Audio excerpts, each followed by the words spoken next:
भजो मुरली मनोहर नंद लाला। भजो मुरली मनोहर नंद लाला। भजो गिरिधर गोविंद गोपाला। भजो गिरिधर गोविंद गोपाला। भजो मुरली मनोहर नंद लाला। भजो मुरली मनोहर नंद लाला। भजो गिरिधर गोविंद गोपाला।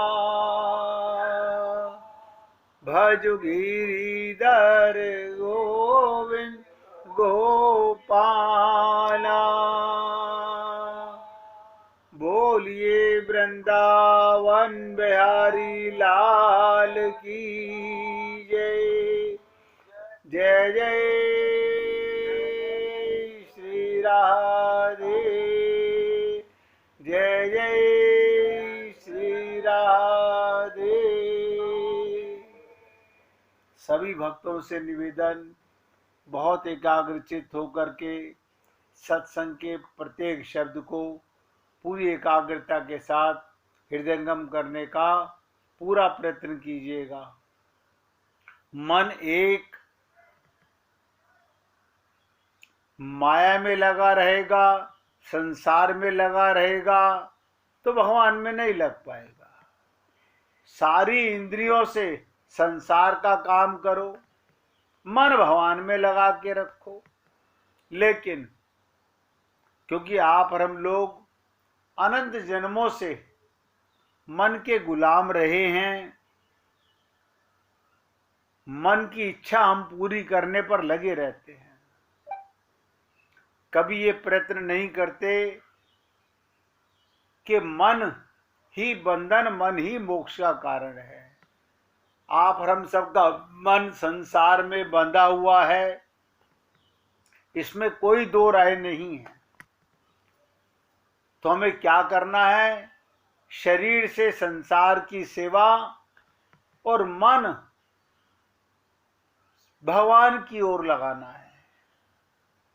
यही चर्चा रोज चल रही है।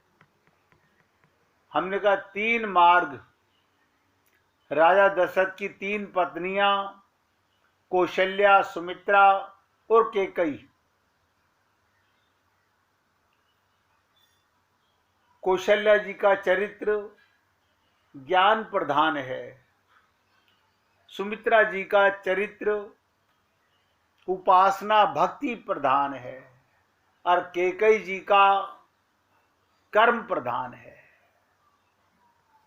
बहुत ध्यान से सुनेंगे तो पल्ले पड़ेगा। बहुत ध्यान से एकाग्रता से सुनेंगे तो पल्ले पड़ेगा। क्योंकि 2 दिन चर्चा चली समर्पण की और मैंने कई बार आप लोगों से निवेदन किया, एक ही मार्ग है समर्पण का, शरणागति का। आप इस जन्म में करें या किसी जन्म में करें, समर्पण के बिना भगवत प्राप्ति का कोई मार्ग नहीं है। मुक्ति का मार्ग है, मोक्ष का मार्ग है, भगवत प्राप्ति का मार्ग नहीं है। आप देखते हो ज्यादातर भजनों के अंदर, प्रार्थनाओं में मुक्ति की प्रार्थना करते हैं, मोक्ष की प्रार्थना करते हैं। मुक्ति का मतलब आपकी संसार से तो मुक्ति हो गई, लेकिन भगवत प्रेम नहीं पा सके, परम फल नहीं पा सके। उसके लिए समर्पण, शरणागति। और किसका करना है? मन बुद्धि का। बस इतनी सी बात है। आपने देखा, हमने वही समर्पण करना है जो भगवान का दिया हुआ है।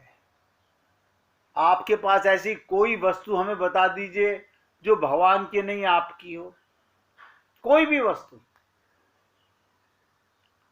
ये अपनेपन का, अज्ञानता का अहंकार है। सब कुछ परमात्मा का है। हम परमात्मा के, सारी सृष्टि परमात्मा की, लेकिन हमने मनोमयी अलग संसार बनाकर सब अनंत जन्मों से दुख भोग रहे हैं।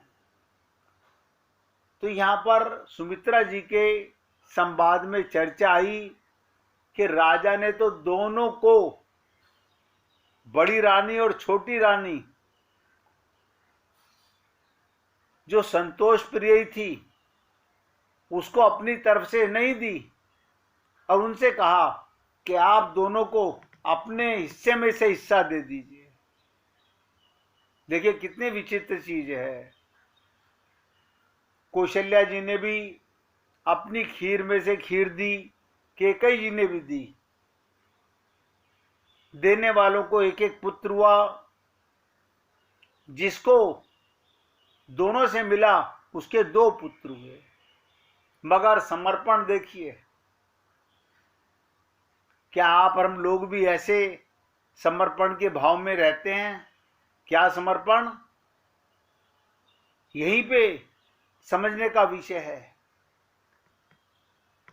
कि सुमित्रा जी ने अपने दोनों पुत्रों को, एक को कौशल्या के पुत्र की सेवा में लगा दिया और एक को कैकेयी के पुत्र भरत जी की सेवा में लगा दिया।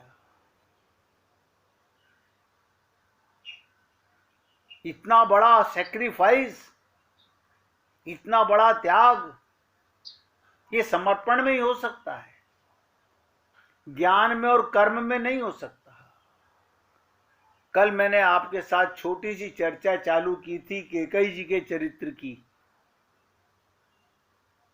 मैंने कहा था, कर्म को प्रधान मानने वाला व्यक्ति, धर्म को प्रधान मानने वाला व्यक्ति अगर कर्म ज्ञान से भक्ति पर छलांग लगा जाता है तो भगवत प्राप्ति हो जाती है। अन्यथा कर्म और धर्म से स्वर्ग की प्राप्ति होती है। तो कैकेयी जी के चरित्र में इनका जीवन बड़ा उलझनों से भरा हुआ। रामचरितमानस में जितने भी पात्र हैं उनको किसी न किसी विशेष कार्य के लिए एक्टिंग करने का मौका मिला है। उनका चरित्र विवादास्पद है। कई लोग कैकेयी जी की प्रशंसा करते हैं, कुछ आलोचना करते हैं। मैं तो यही कहा करता हूं, भाई कैकेयी जी की प्रशंसा करने वाले भी इतने बड़ा व्यक्ति क्यों भगवान तारीफ कर रहे हैं? आप कहेंगे, अरे हम तो अपने बच्चे का नाम भी कैकेयी ना रखें। कोई नहीं रखता। कैकेयी का चरित्र कोई पसंद नहीं करता। भगवान राम तारीफ कर रहे हैं। ऐसा क्या कारण है? क्योंकि भगवान को पता है, ममे वांशो जीव लोके, ये मेरे अंश हैं। आज अज्ञानी है, कल ज्ञानी बन सकते हैं। आज ये स्वार्थ का कर्म कर रहे हैं, कल परमार्थ का कर्म भी कर सकते हैं। इससे आप और हम लोगों को ये विशेष बात समझ लेनी चाहिए।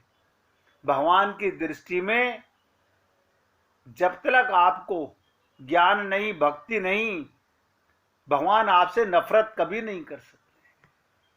भगवान तो राक्षसों को भी आत्मसात करते हैं, उनका भी कल्याण करते हैं।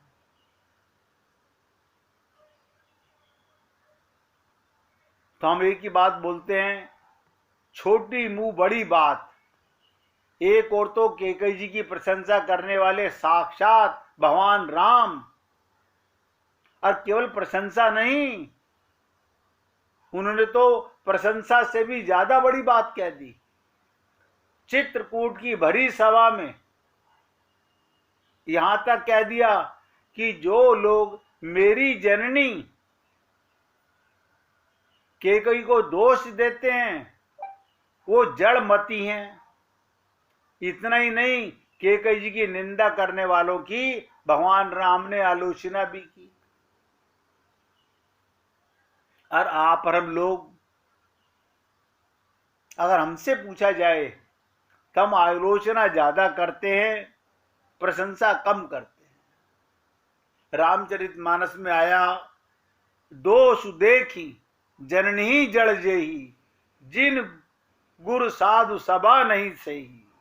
जिन्होंने कभी सत्संग में नहीं गए, जिन्होंने साधु सभा का, किसी संत का सेवन नहीं किया,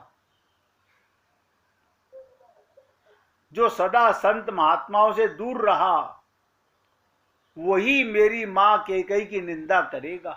क्यों? उन्हें ज्ञान नहीं हो सकता कि ईश्वर अंश जीव अविनाशी। मैंने कई बार आपसे निवेदन किया, मल में पड़ा हुआ कीड़ा भी भगवान का अंश है। आप हम लोग देखो, नाक सिकोड़ते हैं और भगवान उसमें बैठे होते हैं। है कोई संसार में ऐसा जो ये कहे ये मेरा भाई है, ये नाली में जो कीड़ा पड़ा हुआ है ये भी मेरा भाई है? आप और हम लोग नहीं कह पाएंगे। क्यों? हमें ज्ञान नहीं है, अभी हमें तत्व ज्ञान नहीं है। और भगवान को कोई घृणा नहीं है, भगवान तो उसके अंदर हैं। आप और हम लोग भी अनंत जन्मों में न जाने कौन कौन सी योनि में गए, भगवान हमारे साथ गए। हम पशु योनि में गए, पक्षी योनि में गए, कीड़े मकोड़े की योनि में गए, हर योनि में भगवान हमारे साथ। अब आप अच्छी प्रकार समझ सकते हैं कौन आपका हितैषी है, कौन आपका भला करने वाला है। अब देखिएगा, राम ईश्वर हैं और भरत जी संत हैं। जिस सभा में भगवान राम ये बात कह रहे हैं, उसी सभा में भगवान राम के चरणों में बैठे हुए भरत और रामायण के सबसे बड़े साधु भरत जी, संत, मानस में भरत जी के लिए क्या कहा गया? रामचरितमानस में आया भरत जी के लिए, तात भरत तुम सब विधि साधु। ये राम तारीफ कर रहे हैं।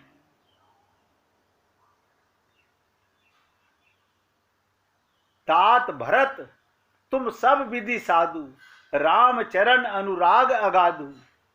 अब एक और तो भगवान राम कह रहे हैं, जो मां कैकेयी की निंदा करता है उसने कभी साधु समाज का सेवन नहीं किया। और दूसरी ओर देखो, वही भगवान कह रहे हैं उल्टी बात, रामायण के सबसे बड़े साधु ही कैकेयी की सबसे बड़े निंदक है। अब यह बड़ा गहरा समझने का पॉइंट है, अपनी बुद्धि से हम नहीं समझ सकते। अगर संत महात्मा पृथ्वी पर ना होते, उन पे नारायण की कृपा ना होती, तो आप और हम लोग अपनी इस माइक बुद्धि से कभी भगवान के भाव को नहीं समझ सकते। यानी भरत जी अपनी मां की सबसे बड़े निंदा के, बुराई करने वाले, उन्होंने कठोरतम शब्दों में कैकेयी की निंदा की। कैकेयी के लिए जो शब्द बार बार भरत जी के मुख से निकले, उन्हें आपने सुना या पढ़ा होगा। वो कहते हैं, तेरे अंतःकरण में ऐसी कुमति थी तो, अगर तेरे मन में ये पाप था तो, ये स्वार्थ था तो, जनमत काहे न मारे मोही, मुझे पैदा होते ही मार क्यों नहीं दिया? अब आप और हम लोग सोचिए कितने स्वार्थी हैं। हम कर्म सब करते हैं, कर्म के बिना कोई रह नहीं सकता, करना पड़ेगा। लेकिन जो कर्म भगवान के निमित्त किया वो पुण्य है, जो अपने स्वार्थ में किया वो पाप है। और भरत जी संत यहां पर विशेष बात बोल रहे हैं, जन्मत, तूने जन्म लेते ही मुझे मार क्यों नहीं दिया? बताइए, सबसे बड़े संत रामचरितमानस में इतनी बात नहीं, गरी न जीही मुंह परेव न कीरा। बताइए, कभी सोच सकते हैं? क्यों? संत की दृष्टि में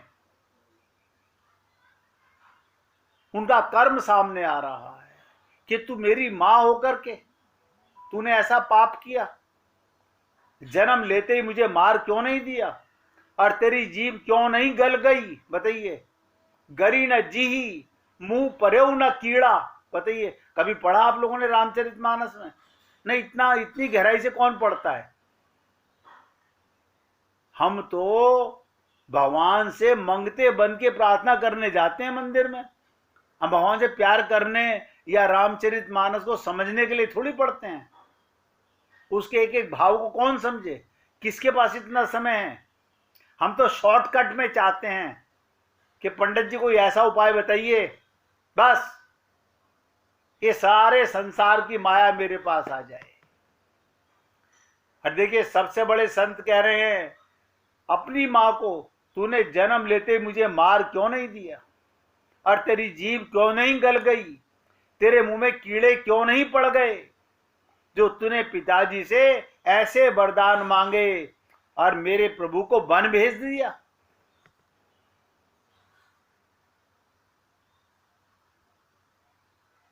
जिसके घर में साक्षात नारायण आया हो, राम का कहां पर अवतार हुआ? अयोध्या में दशरथ के घर में। ना दशरथ जी पहचान पाए, ना कैकेयी पहचान पाई। दशरथ जी का भी स्वार्थ, कैकेयी का भी स्वार्थ। दशरथ जी अपनी पत्नी के चक्कर में, ध्यान से सुनिएगा, दशरथ जी अपनी पत्नी के चक्कर में राम को वन में भेज दिया। यही हम लोगों का स्वार्थ, हम लोगों का पाप है, जो आप और हम लोग समझ नहीं पा रहे हैं। इस देह में हरि मिलत हैं, हम हरि को क्या कहते हैं? हाँ, मिल लेंगे, अगले जन्म में मिल लेंगे, इस जन्म में तो इतना बढ़िया परिवार मिला हुआ है, इस जन्म में तो इतनी सारी माया मिली हुई है, इस जन्म में तो इतनी सुंदर काया मिली हुई है। अब भगवान को क्या मंदिर में बैठा के वो आपके हृदय में बैठे हुए हैं? कभी हृदय में तो झांक के देखा नहीं।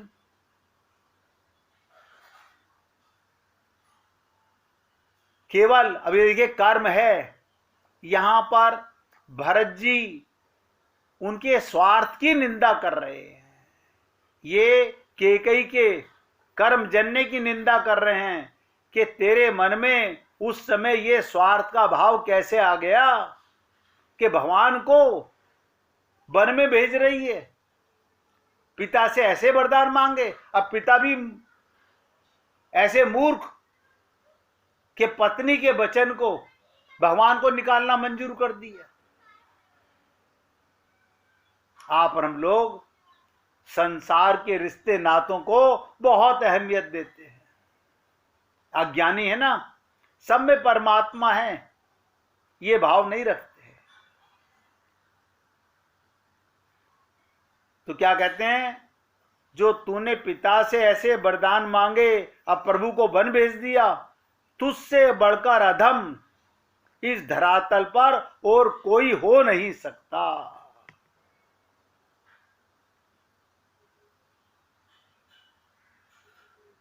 सोच के देखिए। लेकिन भगवान क्या कहते हैं? अरे माना, मेरा जीव, मेरी संतान कितनी भी निकृष्ट क्यों ना हो, कितनी भी पापिन क्यों ना हो, लेकिन एक दिन कभी ना कभी उसे आत्म जागृति जरूर होगी। उसके जीवन में कोई ना कोई संत ऐसा जरूर आएगा जो उसकी बुद्धि का घंटा बजाएगा, उसे जगाएगा, उसके मन में पड़े हुए राग द्वेष निकालेगा, उसका कल्याण हो जाएगा। और आप हम लोगों को भगवान ने कृपा करके मानव चोला केवल इसलिए दिया कि इस देह में हरि मिलत है। और हम लोग इतने चालाक बाबा क्या पूछो,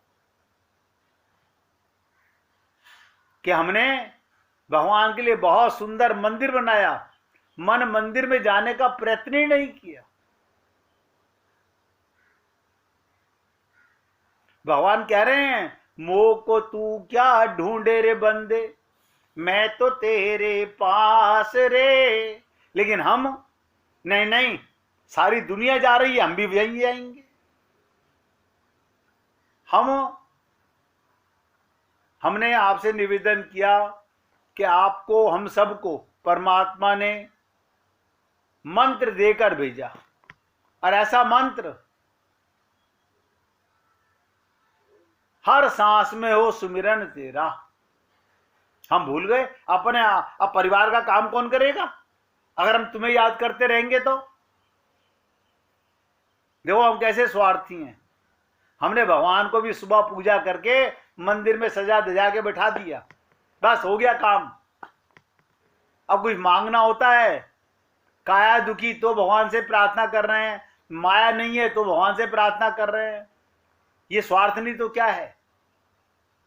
कभी हम लोगों ने धन्यवाद दिया भगवान को? अगर मंदिर जाओ तो भगवान का धन्यवाद करने जाओ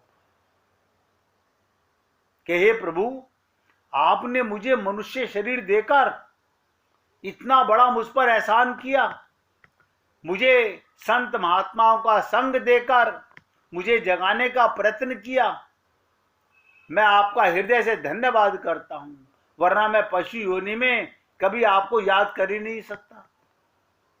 देखिएगा, ऐसा अर्थ समझिएगा। भगवान को याद करने से नारद जी पर दक्ष का जो श्राप था वो मिट गया, केवल भगवान को याद करने मात्र से। क्यों? भगवान प्रकाश स्वरूप हैं, भगवान आनंद स्वरूप हैं।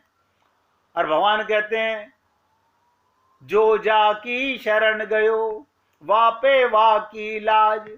अगर मेरी शरणागति आओगे तो मैं तुम्हारा कल्याण करूंगा। श्राप मिट गया नारद जी का। आप सोचिए, उनकी समाधि लग गई। समाधि का मतलब अपने भगवान के चिंतन में, मनन में सारी दुनिया भूल गए। इस सृष्टि में ऐसा कोई भक्त नहीं मिलेगा नारद जी जैसा। भगवान से प्रार्थना कर रहे हैं कि हे प्रभु, ये मेरी मां मुझे संत महात्माओं की शरण में नहीं जाने देना चाहती, ये अपना स्वार्थ जता रही है। एक तू बेटा, पिता भी तेरे चले गए, तू भी इनके साथ चला जाएगा तो मैं क्या करूंगी? और देखिए नारद जी क्या कह रहे हैं, हे प्रभु, ये रास्ते का कांटा हटा दो। कमाल है, ऐसे भी संत इस पृथ्वी पर हुए हैं।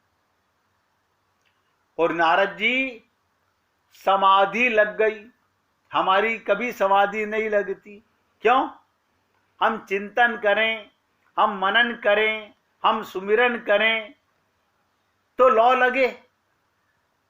हम तो भगवान को जब भी याद करते हैं, संसार मांगने के लिए याद करते हैं, संसार पाने के लिए याद करते हैं। हम कूड़ा करकट इकट्ठा करना चाहते हैं। और नारद जी की समाधि लगी, उनके सामने कामदेव प्रकट हो गए समाधि तोड़ने के लिए। उन्होंने बहुत प्रयत्न किया कामदेव जी ने, पर वो नारद जी को विचलित नहीं कर सके। रामचरितमानस में आया सीम की चापी सकई को तासु, बड़ रखबार रमापति जासु। विकारों का नाश भगवत कृपा से होता है। और देखो आप हम लोगों में विकार ही विकार तो है। हाँ, हम अपने मुख से कभी हम अपने अंदर में विकार नजर आते नहीं। हम सब में विकार हैं। बुराइयां हम बाहर देखते हैं, अपने अंदर हैं। और कहते हैं विकारों का नाश भगवत कृपा से होता है। गुणों को अपना मान लेने से अभिमान होता है। हम अपने अंदर गुण मानते हैं, मेरे में ये गुण है, मेरे में ये गुण है, मेरे में ये गुण है, अभिमान का कारण है। नारद जी ने कामदेव पर विजय प्राप्त की, बस देखो माया लग गई उनके पीछे, अपना गुण मान लिया, ये उनसे भूल हो गई, जिससे उन्हें अभिमान पैदा हो गया। शंकर भगवान की ये बात भगवान विष्णु को ना बताने की सलाह दी। नारद जी ने उल्टा समझ लिया कि शिव जी अकेले ही काम विजयी रहना चाहते हैं। जिसके भीतर अभिमान होता है उस पर अच्छी शिक्षा का उल्टा असर होता है। यानी नारद जी जैसे संत को भी अभिमान हो गया था। बड़ी लंबी लीला है।